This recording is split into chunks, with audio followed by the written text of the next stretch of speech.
Les amis, salut à tous, c'est Nassim, j'espère que ça va. Il y a quelques jours, je reçois une notification sur YouTube, je vois le titre 12 000 calories par jour. Je clique et je tombe sur la dernière vidéo de Mike Horn. Mike Horn, pour ceux qui ne savent pas qui c'est et qui auraient peut-être grandi dans une grotte ces 10 dernières années, c'est l'un des plus grands aventuriers de notre époque qui a des explorations de fou à son actif, que vous avez peut-être déjà vu sur YouTube ou à la télévision parce qu'il avait une émission où il partait en exploration avec des personnalités de la télé ou du monde artistique. En bref, Mike Horn, c'est une pointure. Je suis sa chaîne YouTube depuis quelques mois, depuis que j'ai vu une vidéo de lui et Amixem. Et là, je dois vous dire que le sujet de cette dernière vidéo qu'il a postée est quand même hyper intéressant. 12 000 calories par jour, ce que je mange durant mes expéditions. C'est toujours hyper intéressant hein, pour nous qui faisons du sport toute la journée et qui, je pense, faisons assez attention à ce qu'on met dans notre assiette. Hein. Je suis sûr qu'il y en a beaucoup d'entre vous qui ont déjà pesé leur aliment pour savoir à peu près combien de calories ils consommaient dans la journée. Donc rien que par curiosité, c'est intéressant de voir ce qu'il mange et surtout de décrypter pourquoi il fait ces choix alimentaires-là. Bonjour tout le monde. Un sujet qu'on n'a pas beaucoup parlé, c'était ce que je mange pendant mes expéditions. Et aujourd'hui, je vais vous expliquer exactement ce que je mets dans ma bouche qui me donne l'énergie d'avancer dans les conditions de moins 50. Déjà, la manière dont il a de s'exprimer, c'est passionnant. Et on voit sur la table des Pringles, du chocolat, de l'huile d'olive. Je vous avoue que la première fois que j'ai regardé la vidéo, j'ai vu ces aliments-là, je me suis dit, tiens, intéressant. On va voir comment il nous justifie ça. Je dois prendre toute la nourriture avec moi. Quand j'ai traversé il y a 2 ans avec Borgi Ausland, on tirait 185 kilos de matériel et la plus grande partie, c'est la nourriture. Vous avez entendu ça? Il tire 185 kg de matériel et la plus grosse partie, c'est de la nourriture. Je sais pas, on pourrait partir du principe que 70-80% de ce qu'il tire, c'est de la nourriture. Et ça va être très très important pour la suite parce que il y a une notion de masse à prendre en compte. Il ne peut pas emporter ce qu'il veut avec lui parce que sinon ça pourrait l'alourdir et plus c'est lourd forcément, plus l'effort physique doit être intense. Donc déjà là, on a une petite idée de pourquoi il y a des chips, du chocolat, des M&M's, du beurre de cacahuète sur la table et du fromage aussi parce que ce sont des aliments qui sont chargés en lipides et donc assez hauts en calories. On commence de manger environ 5800 calories par jour. Et fur et à mesure qu'on avance, c'est là où on doit manger beaucoup plus. Un repas double, ça peut nous apporter 12 000 calories qu'on mange en journée. Alors c'est intéressant hein, parce qu'il y a quand même un petit doute. Je ne sais pas s'il veut dire qu'il mange 12 000 calories par jour à lui tout seul ou alors que lui et son coéquipier comptabilisent 12 000 calories par jour. C'est pas hyper clair. Hein. Je ne sais pas ce que vous avez compris, vous, dans cette vidéo. J'ai l'impression qu'il veut dire qu'à eux deux, ils mangent 12 000 calories par jour, ce qui ferait 6 000 calories chacun, ce qui reste très élevé. Hein. Mais je suis sûr qu'il y en a déjà pas mal d'entre vous qui doivent se rapprocher des 4 000 calories par jour. Donc au final, compte tenu des conditions dans lesquelles il évolue, c'est pas si exceptionnel. Par contre, si c'est effectivement 12 000 calories chacun, alors là, on est sur des quantités de nourriture qui sont absolument gargantuesques. Donc je serais quand même curieux de savoir ce qu'il voulait dire par là. La préparation de la nourriture qu'on mange pendant nos expéditions, ça se passe à la maison. Et on commence tout simplement en choisissant la nourriture qui pèse pas beaucoup, mais qui apporte beaucoup de calories. Et la seule nourriture qui nous apporte beaucoup de calories, c'est gras. Voilà, c'est ce que je disais juste avant. Étant donné qu'il va tirer des charges assez importantes, il faut qu'il puisse contrôler au maximum ses charges pour éviter de tirer 300 kg, constitué à 90% de nourriture, ce qui ferait que ça pourrait l'épuiser assez rapidement. Et ce qui ferait, je pense, que l'expédition ne pourrait même pas être possible à mon avis. Et donc c'est pour ça qu'il fait le choix de se tourner en majorité vers les lipides. Je pense que son apport nutritionnel est composé majoritairement de lipides, après de glucides, et puis ensuite de protéines. N'oubliez pas qu'un gramme de protéines, c'est 4 calories. 1 gramme de glucides, c'est 4 calories, et 1 gramme de lipides, c'est 9 calories. C'est-à-dire que pour apporter 1000 calories à partir de protéines, il faudrait 250 grammes de protéines. Imaginez que 250 grammes de protéines en blanc de poulet, par exemple, ça représente 1 kg de blanc de poulet. Donc si vous voulez apporter 1000 calories avec des protéines, il faut porter 1 kg. Pour les glucides, c'est à peu près le même constat. 1000 calories provenant uniquement des glucides, ça fait 250 grammes de glucides. Et 250 grammes de glucides, c'est à peu près un peu plus de 300 grammes de riz. Donc imaginez 1000 calories de protéines, 1 kg de blanc de poulet, 1000 calories de glucides, 300 grammes de riz. Et pour avoir 1000 calories de lipides, il vous faut juste à peu près 110 grammes de lipides et donc environ 110-120 grammes de beurre. Donc pour arriver à 1000 calories, en termes de masse, vous auriez besoin de 8 à 9 fois plus de protéines que de lipides et 3 fois plus de glucides que de lipides. Donc clairement, le plus rentable pour Mike Horn et son coéquipier, c'est de se nourrir majoritairement de lipides, ensuite de glucides, et puis je suppose quand même un petit peu de protéines, ou des sources de protéines grasses comme le saumon, le maquereau, etc., pour éviter de devoir porter trop de choses. Vous imaginez le nombre de choses à calculer avant de partir dans ces expéditions. C'est des exploits physiques qui sont assez exceptionnels, de toute façon. C'est pas pour rien que Mike Horn, je crois que c'est le seul à avoir fait ça. La quantité de préparation est absolument incroyable et du coup, vraiment, tout doit être optimisé au gramme près pour éviter de compliquer les choses. Quand on mange notre petit déjeuner, des flocons d'avoine et mélangés avec du lait en poudre, avec un double crème. Vraiment, tu vois presque la beurre qui est posée sur notre flocon d'avoine. Alors là, c'est un peu bizarre, il dit du lait en poudre double crème, mais sur sa petite inscription, il met lait en poudre très écrémé. Je pense que c'est l'inverse. Je pense que c'est lait en poudre entier pour apporter le plus de calories. Je pense, je peux me tromper. Après, on ajoute 200 ml aux 2 décilitres de huile. Ça, c'est quand même un peu particulier, mettre de l'huile d'olive dans un petit déjeuner flocon d'avoine avec sucre. Je ne sais pas si c'est très bon, mais je ne pense pas que de toute façon, il s'intéresse vraiment au goût de ces aliments. Et j'aurais été curieux de savoir aussi les quantités de flocons d'avoine et de sucre et de raisins secs qui sont à l'intérieur de ce petit déjeuner. Bon, déjà, on a la quantité d'huile, donc c'est quand même intéressant. 200 ml d'huile d'olive, je ne sais pas si vous vous rendez compte, c'est absolument énorme. Je me demande d'ailleurs comment il peut arriver à manger ça, parce que c'est une quantité folle, ça fait un verre entier d'huile d'olive. Donc à partir de ce constat, en fait, c'est possible qu'il soit à 12 000 calories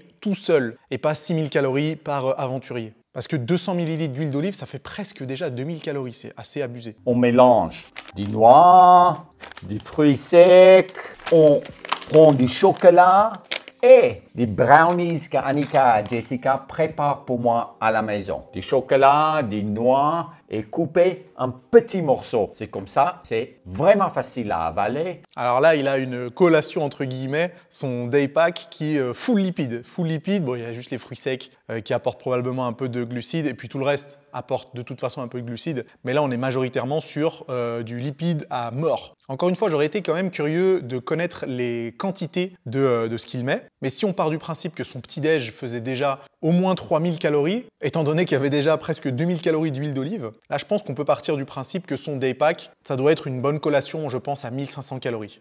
Une fois qu'on fait ces pâtes, on ajoute encore des flocons d'avoine et l'huile d'olive. Ça veut dire que ça devient presque une pâte qui reste pas mal souple parce que quand on met l'huile d'olive, ça ne gèle pas dans un bloc tout de suite. Ah ouais, non, en fait, sa collation, elle fait pas 1500 calories, elle doit faire au moins 3000 calories. Donc, je pense au final qu'il était vraiment à 12 000 calories par jour, lui, tout seul. Ce qui est juste assez incroyable. Là, effectivement, s'il met la même quantité d'huile d'olive que le petit déjeuner, il doit être aussi à une collation qui doit être aux alentours de 3000 calories. Mais il le dit bien, c'est pas une collation qu'il mange d'un coup. Il en fait une espèce de pâte qu'il coupe et qu'il va manger plusieurs fois dans la journée. Il va la diviser à chacune de ses pauses. Donc, il fait 2 heures de marche, une pause de 5 minutes, 1 heure de marche, une pause de 5 minutes, 1 heure de marche, une pause de 5 minutes, etc. Organisation militaire. On mange en bouchée, on prend un tout petit peu de viande séchée avec la graisse ou du saumon séché. Donc oui, les sources de protéines sont bien des viandes ou des poissons gras pour ne pas apporter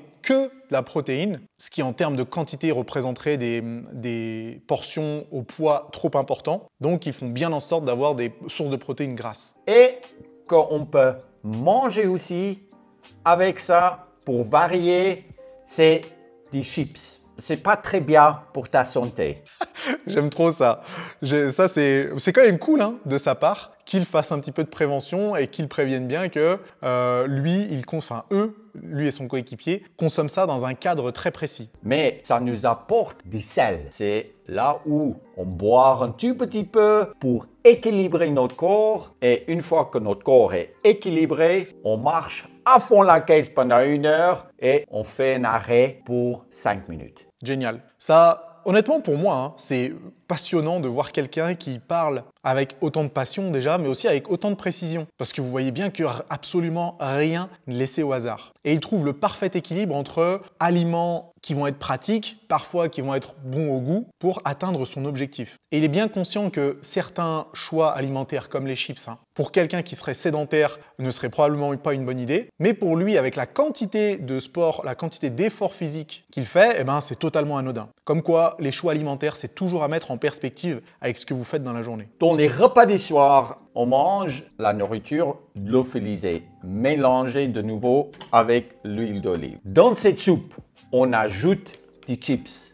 Et ça gonfle. C'est intéressant parce que le choix des Pringles ou des chips en général, encore une fois, il est très conscient parce que les chips, c'est quelque chose de très calorique et de très léger, puisque complètement déshydraté. Et on l'entend juste avant, son repas, c'est un repas lyophilisé, donc c'est un repas sec où il n'y a pas d'eau. Et on voit bien que ça aussi, c'est une façon d'optimiser les masses de matière qu'il va emporter avec lui pour éviter de se surcharger et pouvoir être à même de produire les efforts les plus efficaces. Absolument génial. On prend la bolognaise qui est aussi un saveur incroyable pour nous. Tu m'étonnes que c'est une saveur incroyable. La bolognaise au pôle Nord quand tu as marché à peu près 15 heures dans la journée, ça doit être exceptionnel. Dans cet repas, on ajoute du beurre. Et de manger 200 grammes de beurre, tu peux le faire facilement sans choper la chiasse. Exceptionnel comme il a dit ça. Donc oui, je pense réellement en fait qu'il était carrément à 12 000 calories parce que si son repas du soir, il y a peut-être 100 ou 200 ml d'huile d'olive plus 200 g de beurre, ce qui fait encore 2000 calories pour les 200 g de beurre, peut-être 2000 calories pour l'huile. Donc là, ouais, on arrive assez facilement en fait aux 12 000 calories par jour. Ce qui est quand même assez dingue compte tenu de ce qu'il va nous dire à la fin de la vidéo. Malgré la nourriture qu'on mange, on perd beaucoup de poids. À la fin de l'expédition, on perd des poids qu'on a pris, qui est normalement 12 à 16 kilos avant partie, plus environ 15 kilos. Ça veut dire qu'on rentre à la maison 15 kilos moins lourd que notre poids normal. C'est assez exceptionnel. Imaginez la perte de poids, 15 kilos par rapport à son poids normal. Donc si jamais on part du principe que son poids normal c'est 75 kilos, qu'il prend 5 à 6 kilos avant de partir en expédition pour faire un petit peu de réserve, et qu'il perde ces 5 à 6 kilos plus les 15 kilos, ça fait une perte totale de 20 kilos entre le début de la préparation à l'expédition et la fin de l'expédition. C'est juste absolument délirant. C'est vous dire à quel point ce genre d'effort physique, ça doit être brutal. Mais quand je dis brutal, c'est bien pour ça que c'est probablement le seul qui est arrivé à le faire pour l'instant. Et sinon, Mike Horn, 57 ou 58 ans, regardez la forme qu'il a, c'est quand même aussi assez exceptionnel. C'est pas tellement surprenant compte tenu du quotidien du gars, mais bon, je pense qu'on peut tous lui tirer notre chapeau et prendre exemple sur la détermination et la préparation de ces expéditions exceptionnelles. Oui, je suis complètement fan. Tu dois vachement faire attention une fois que tu rentres dans une expédition, parce que tu as vraiment envie de manger. Alors ça, c'est ultra intéressant. On va écouter ce qu'il dit encore et je réagirai à ça. C'est là où tu peux devenir très vite gros et de perdre des poids devient extrêmement difficile. Ça veut dire que tu dois vraiment être discipliné pour presque arrêter de manger et de continuer l'effort. Super intéressant ce qu'il vient de nous dire, Mike Horn. C'est-à-dire qu'après être rentré de son expédition, il arrive avec 15 ou 16 ou 17 kilos en moins. Il va prendre jusqu'à une année pour reprendre ces 15 kilos pour éviter justement de prendre du poids indésirable, c'est-à-dire du gras, qui ferait qu'au final, il aurait plus de difficultés à le reperdre. Vous avez déjà entendu parler du terme lipogénèse. C'est le fait de créer de nouvelles cellules graisseuses. Vous savez que quand vous prenez du gras dans des scénarios plutôt classiques, vous n'allez pas créer de nouvelles cellules graisseuses, mais vous allez juste faire grossir les cellules graisseuses existantes. Par contre, dans certains cas particuliers, en l'occurrence après par exemple un déficit calorique assez extrême, si vous reprenez du poids trop vite, vous allez non seulement provoquer une augmentation de la taille de vos cellules graisseuses existantes, mais vous allez aussi en créer de nouvelles, ce qui s'appelle la lipogénèse. Le problème, c'est que lorsque vous créez de nouvelles cellules graisseuses, eh bien, il est très difficile de les perdre. Quand je dis très difficile, c'est que théoriquement, ça pourrait prendre jusqu'à plusieurs décennies pour perdre des cellules graisseuses. Mais le souci, c'est que plus vous avez de cellules graisseuses, plus il sera difficile de perdre du gras et plus il sera facile d'en reprendre. Et ça me permet de faire un parallèle assez intéressant avec les personnes qui participent à des compétitions de fitness dont j'ai fait partie, clairement, et qui reprennent très vite du poids après avoir fait un déficit calorique de 4 ou 5 mois. Eh bien, ils se retrouvent à la compétition d'après à avoir beaucoup de difficultés à perdre du gras. Moi aussi, c'est pas un secret, je suis passé par là. Et je suis pas connu pour être du genre à savoir me contrôler après une compétition de fitness. Je vous le dis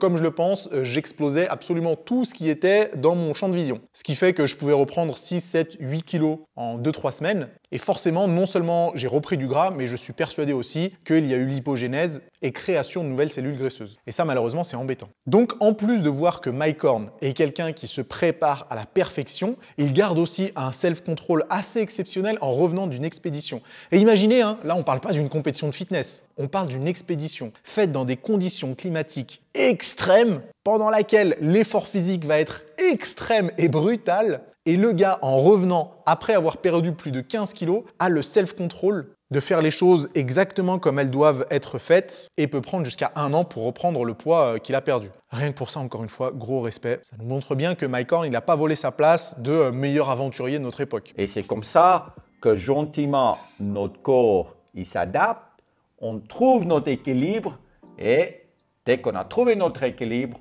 on peut de nouveau partir dans les régions très froides. Eh ben, c'est quand même une grosse leçon de discipline, de détermination, de préparation. C'est pour ça aussi que j'avais envie de réagir à cette vidéo parce qu'elle nous permet de voir un petit peu plus en détail ce qu'ils consomment, pourquoi ils consomment. Mais ça nous montre aussi, mine de rien, que les personnes qui accomplissent des choses exceptionnelles, elles le font quand même pas par hasard. Et il y a clairement une routine, une préparation qui font que ce genre de choses puisse être plus facilement réalisable. Alors je doute pas qu'il y a sûrement une équipe derrière lui et qu'il a des proches et son entourage et même ses filles qui lui cuisinent son brownie, soient là pour l'assister et le soutenir dans ces périodes-là. Mais clairement, ça n'enlève rien à la performance. Et pour nous qui essayons de nous dépasser tous les jours à la salle de sport ou même ailleurs, je trouve que c'est quand même assez intéressant de voir des exemples comme ça, avec, on le voit sur cette vidéo, quand même un max d'humilité. Et ça, pour moi, c'est typiquement le genre de personne que j'ai envie de suivre et dont j'ai envie de m'inspirer. Bien sûr, si vous avez envie de regarder cette vidéo de Mike Horn, je vous la laisse dans la description. Ça serait cool aussi que Mike Horn un jour puisse nous partager son plan diététique entre guillemets ou ses séances de sport hors expédition. Je serais hyper curieux de savoir comment il organise son quotidien. Donc on sait jamais, si Mike Horn tu passes sur cette chaîne, fais-nous s'il te plaît une petite vidéo où tu nous parles de ta diète et de ton entraînement. Quand t'es pas en expédition, ça nous intéresse tous beaucoup. Les amis, si cette vidéo vous a plu, on met un gros pouce en l'air, on s'abonne à la chaîne, on continue à discuter de tout ça dans les commentaires. Et nous, on se retrouve mercredi pour la prochaine vidéo. À plus.